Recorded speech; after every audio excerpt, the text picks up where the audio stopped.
Patty Dumplin is a larger-than-life fictional African Caribbean character. Some people call her a caricature. She's an exaggeration and what I'd call an exclamation mark, but she's a very authentic and credible one. She's actually born out of the melting pot of my personality. She's inspired by a lot of the African Caribbean women within the community, and particular strong women in my own family, my aunties, my grandmother, my great-grandmother, and also my great-great-grandmother, Mama Sarah Brown. If Patty Dumplin was a mobile phone, I would say that she would have the exterior of a Nokia, you know, the old Nokias, but actually inside the interior would be a very smartphone. Patty Dumplin is also everybody's favourite auntie. People, they think of her as a mother figure.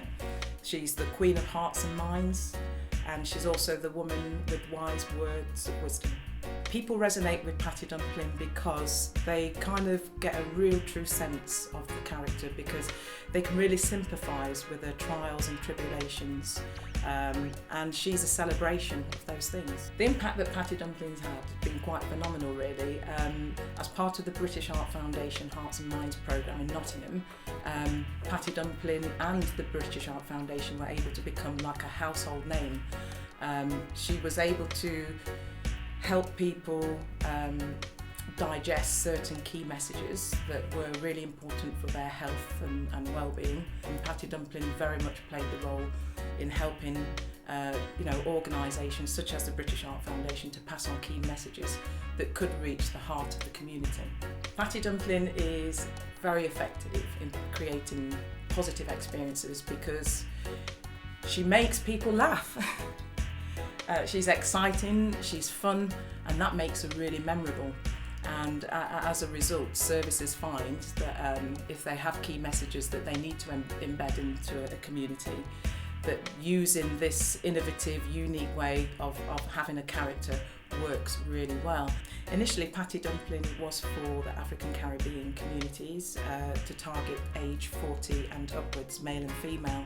But what we found is that the character has actually become quite popular amongst other demographics. For instance, children and young people. So we've been to secure units and the characters work very well there.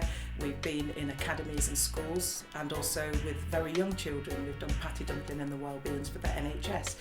What's the biggest surprise for me really was the way that the character can really interact with men of all ages. So the character, even though it was for African Caribbean, specifically around that particular age group, she's actually very intergenerational. If I had to sum up Patty Dumplin in one single word, and I know people that know Patty Dumplin will say the same thing, it would be alright.